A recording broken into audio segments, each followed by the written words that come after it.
Jésus-Christ.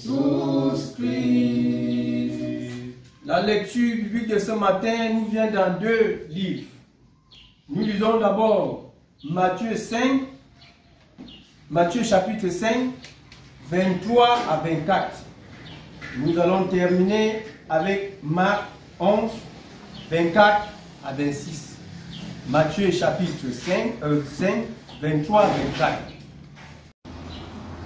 Si donc tu présentes ton offrande à l'autel et que là tu te souviens que ton frère a quelque chose contre toi, laisse là ton offrande devant l'autel et va d'abord te réconcilier avec ton frère, puis viens présenter ton offrande.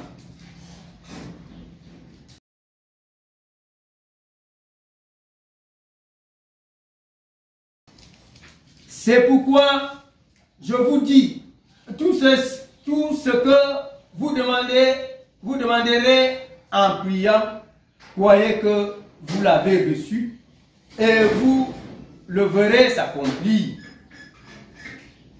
Et lorsque vous êtes debout, faisant votre prière, si vous avez quelque chose contre quelqu'un, pardonnez, afin que votre Père qui est dans les cieux vous pardonne aussi vos offrandes.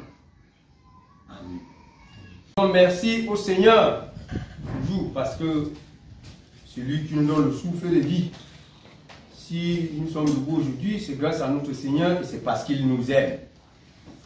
Nous disons merci au pasteur et à toute la session pour m'avoir choisi aujourd'hui de nous proclamer la bonne nouvelle. Nous disons merci aux fidèles parce que c'est grâce à vous que nous nous tenions ici. Nous avons lu dans Matthieu 5, 23, 24. Marc 11, 24, 26. Si quelqu'un se lève ici, parce qu'on ne sait pas où YouTube a besoin, j'aimerais que nous le tenions comme thème la puissance du pardon. Répétons tous ensemble. La puissance du pardon. Pourquoi le pardon a la puissance?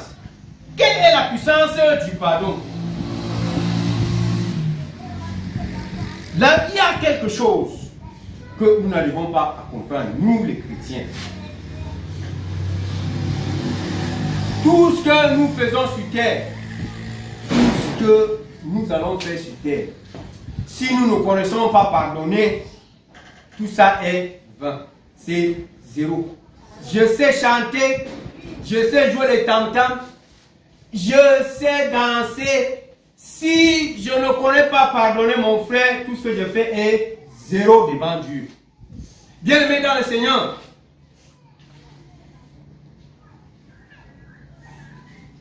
tout ce que nous devons faire sur terre, si nous ne le faisons pas avec l'esprit, c'est un mot que je répète chaque fois que je me place ici, que mes frères, mes soeurs,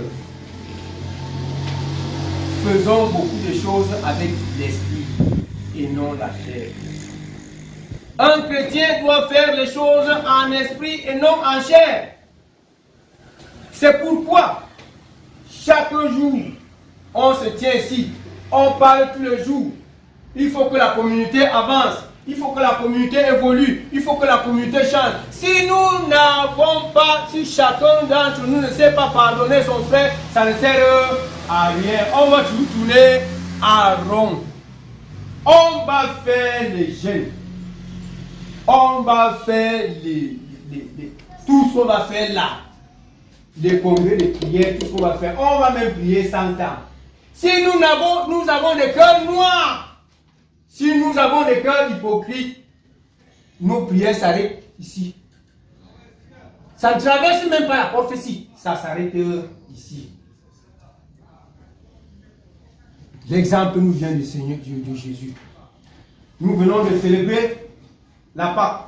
La Pâque, c'est quoi?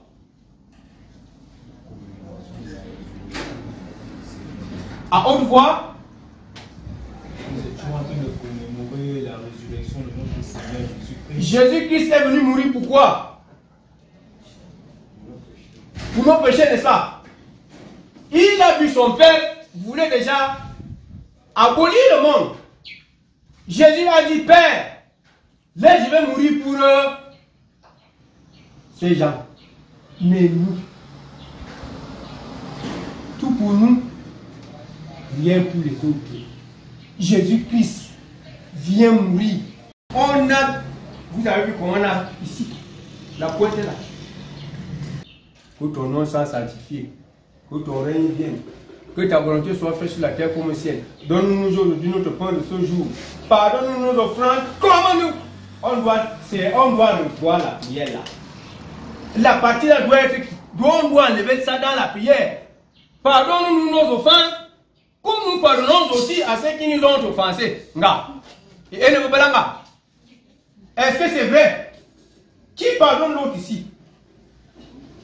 Moi, je suis le plus méchant. Qui pardonne l'autre? Qui sait pardonner l'autre ici? Bien-aimé dans le Seigneur, je ne cesserai jamais de le répéter. Le temple, l'homme, le corps de l'homme est le temple de Jésus-Christ, notre Seigneur et Sauveur. Et si ce temple, si le corps de l'homme est rempli d'hypocrisie, de haine, tout ce que nous connaissons, de la jalousie, ça ne sert à rien. Jésus ne va jamais habiter dans notre corps. Et nous sommes en train de faire ce qui n'est pas bien aux yeux du Seigneur. Parce que Jésus voudrait habiter en chacun de nous. Jésus nous a créés pour que nous soyons heureux, pour que nous soyons riches, pour que nous soyons dans la joie. Pourquoi nous ne sommes pas dans la joie? Pourquoi nous ne sommes pas heureux? Parce que nous avons des cœurs sales. Nous avons des corps sales.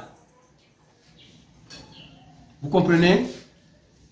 Le psaume 1, qu'est-ce qu'il nous dit? Est-ce qu'on peut encore nous redire le psaume 1 là?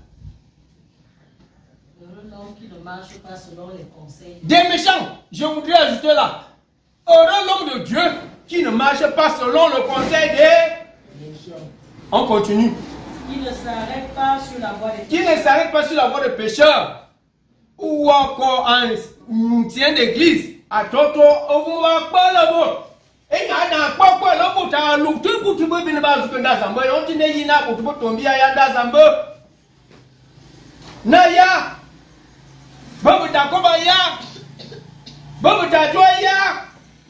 Nous qui sommes les responsables. Osu. Qui ne s'assied pas en compagnie des moqueurs. Que je m'en fous du mot. Quand on l'a mal, on a bien mon on a non. Oh, on a venu comme ya, il m'a oh, quand on quatre temps pour il y en a là non il y en a là non dis comme il a mandangan. Arrangeons nos cœurs, purifions nos cœurs. Parce que si le cœur est sale, le cœur ne peut pas pardonner. Un cœur sale, un cœur rempli de haine, un cœur rempli de jalousie, un cœur rempli de moquerie ne peut pas pardonner son frère.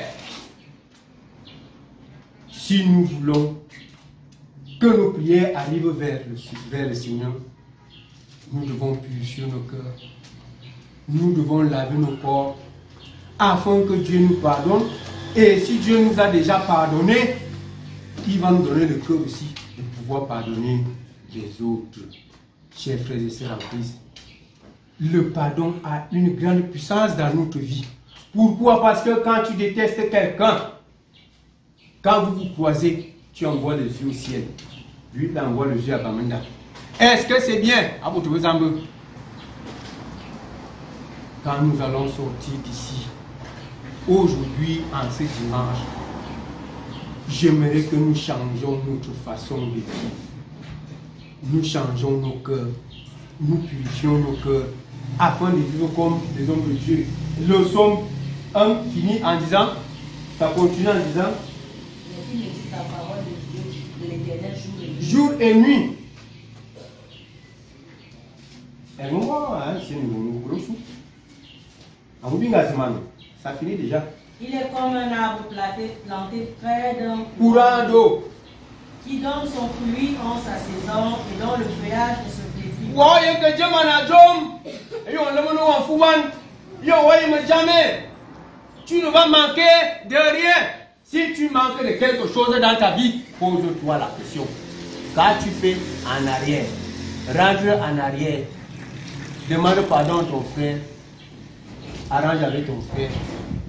Tout ce que tu veux là, ça va te trouver à la fin. Il n'en est pas, tout ce qu'il fait lui réussit. Il n'en est pas ainsi des méchants. Ils sont comme la paille que le vent dissipe. C'est pourquoi les méchants ne résistent pas au jour du jugement, ni les pécheurs dans l'assemblée des justes.